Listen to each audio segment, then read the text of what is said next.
Welcome back to Rally Portugal. We're coming now to the close of the event with just one more stage remaining for the WRC drivers.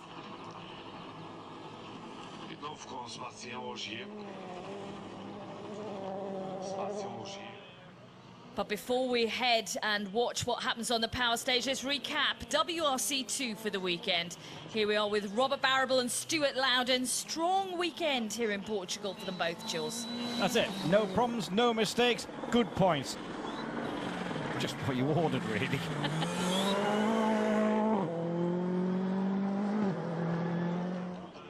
Bernardo Sosa then back with us for the first time since 2011. He really was wanting to get a good result to enable him to get more sponsorship to continue on in WRC2. I think he sealed that this weekend. Cracking result for him. He takes 5th position overall in WRC2.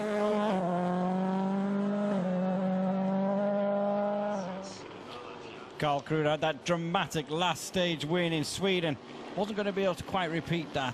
Pushing as hard as he could, really trying to put Tiedemann under pressure. Couldn't quite do it.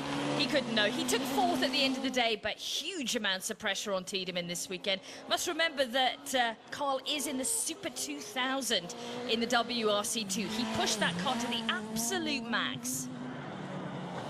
Swedish driver then, Pontus Tiedemann, taking 3rd position overall. As Julian mentioned, he was put under a lot of pressure from Kruder, but he kept a handle on that pressure really well. So we've got to remember it's his first time in his car as well, so strong performance from Tiedemann. Now, this is the battle we've loved watching. This is Jari Ketema. He sealed 2nd position at the end of the event, but he was leading for the majority of the event, really. Huge battle with Nasser Al-Attiyah that went, in a way, down to the final stage. Nasser was put under a lot of pressure by Ketema there, but not enough. Nasser told us in the end of rally press conference that he thought maybe wouldn't have to take any risks on the final stage, but the first split to Ketema wasn't looking good. He did have to push, and he did take some risks on that final power stage. More eventful than he was expecting. Not quite the Sunday drive for Nasser.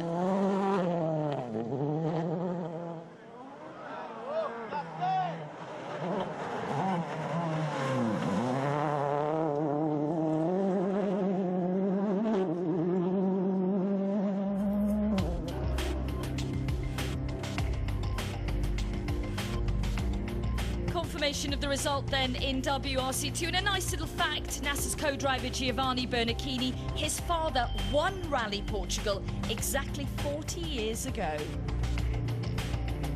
So he was proud to be on the top step of the podium in WRC2.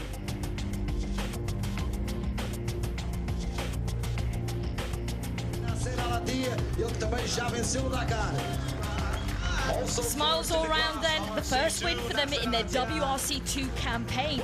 How many more will we see this season, I wonder? Let's return now then to the WRC, the final stage of the event, the power stage. That's it. Remember, 3 points for the quickest, 2 points for the second quickest, 1 for the third quickest. Jari-Matti Latvala was our first big gun into the stage. He had to set the benchmark. He had to try and salvage something out of the weekend. He was going to go quickest, and he was going to stand there for a while until anybody came along to try and challenge him. His time was 8:45.0. The benchmark was set. It was a very good stage. Couple of times braking a little bit too early, but the tires started to be quite warm towards the end because it's quite warm and the surface is hard. But I was happy. It was a good run. So for the last morning, you're satisfied? I'm satisfied for the performance. So now it's the excitement to see how the others are performing. We're on board with Thierry Neuville now and Nicolas Schulzel. We wondered whether we'd see him pushing for a power stage win, maybe. But there is evidently something wrong here. That's it. We saw at the split he was 30-odd seconds down. When you see him out of here, only rear-wheel drive for the Hyundai i20. Transmission problems in the front, dropping Neuville down the order. 1 kilometer into the stage, something on the transmission is broken. So I was on rear-wheel drive, and it was difficult to drive the car. And in a hairpin, I had I had a spin with the rear wheel drive, so yeah, I tried to secure my 6th place, but I was not able without taking risk. And he didn't want to be taking any risks. Now, this is the man who's been teasing the other top drivers that he has the best tyres for the power stage. This is Osberg. Can he do it? No, not as quick as Jari-Matti.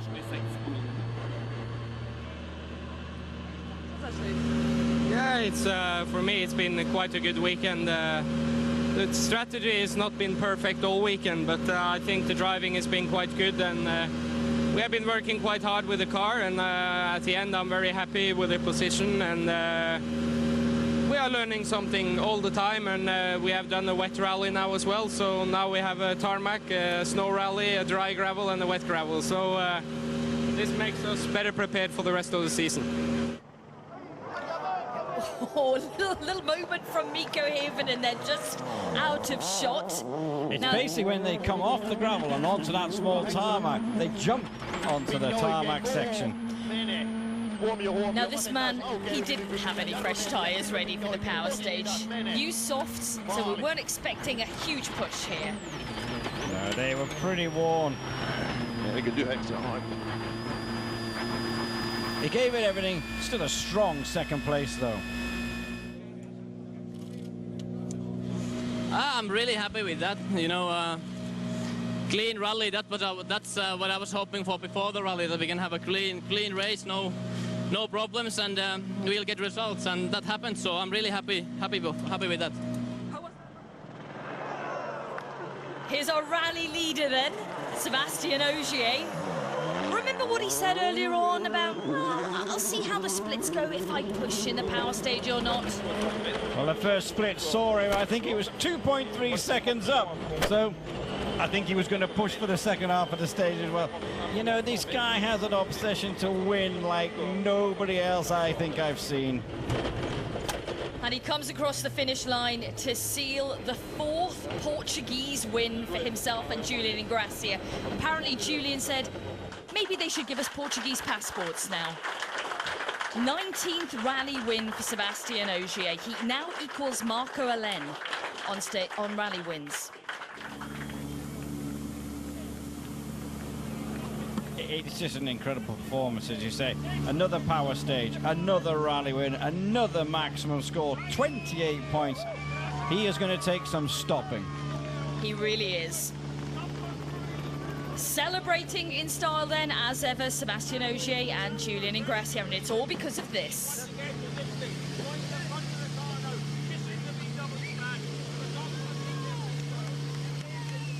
Sebastian, what a strong victory. Yeah, so happy, really a great weekend again. I think definitely Portugal is a perfect place for us. Now it's a 4th victory here, and it was not an easy one. Mikko put a lot of pressure on the 2 first day. He was going really fast, but at the end, another victory with the power stage, so perfect. Yeah, another power stage victory for him. He's the king of the power stages, Sébastien Ogier. 3 extra points for him, Jari-Matti taking 2 and Osberg taking the final 1. And confirmation of that overall classification, Ogier wins, Haven in 2nd, Osberg 3rd, with Mikkelsen in a strong 4th. The problem for Neuville dropped him down to 7th in the final stage. Hanningen salvaging 8th after a rally of drama. Nasser Al-Attiyah around 9th place and now winner of the WRC2 category. Always nice to hear that little pop of champagne. It's been a tricky event for the guys. Recce in full wet conditions, rally in mixed conditions, but they're happy boys at the end of it. The week in Portugal definitely has a week of 2 halves.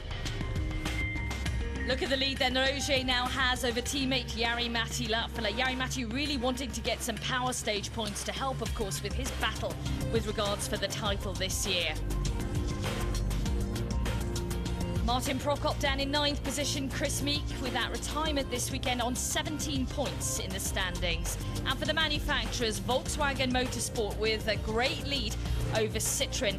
Actually, they're on a bit of a winning streak. It's the 8th win in a row for Volkswagen, equaling Citroën's long winning run. That was by a Sebastian as well, wasn't it, probably? I think it might have been. They will not tire of scenes like this and the traditional banging of the bonnet. The Portuguese mechanics of the team, they're banging the bonnet. What is that all about? The No four idea. rallies is absolutely fantastic, and we couldn't have imagined that we have a start of the season like this. And it's not only the 4 rallies, it's the last 4 rallies in last season as well, so it's 8 in a row. And it's a fantastic result, and this is the maximum that Citroën had so far, and they dominated the rally over a decade with Sebastian Loeb, and achieving that kind of say success within less than 2 seasons is absolutely fantastic. It's been a tricky weekend for sure. Difficult conditions on Friday especially, but also yesterday, and okay, today was a bit easier. But I think we have managed the weekend quite well. Not anything particularly good, but not anything particularly bad either. So it's not so bad. The drivers in front of me were a bit faster, especially OGR. Mikko, maybe I expected a little bit more, but it was not so bad in the end. Yeah, the whole team is really happy. You know, we had some difficulties at the start of the year, but now when everything worked, we got a good result straight away. So for sure, it's a boost for everybody. Yeah, it's really good, but the battle was hard this weekend. Mikko was pushing really hard, and we had to do a great job on the end of the rally to make the difference. So that's prove once again that it's never easy to win, and it looks good for the manufacturer. It's still looking very good for Volkswagen, and my driver championship now I'm happy to make a break. So let's try to carry on like that. Sebastian Ogier is right, he has made a break in the Drivers' Championship, but will we see a big response from teammate Jari Matti when we head down to Argentina? And of course Osberg, who's on form, and Mikko Hirvonen, who's back into podium ways. Rally Argentina will be our next round in a couple of weeks' time, but the spoils go to Ogier here for the 4th time in Portugal.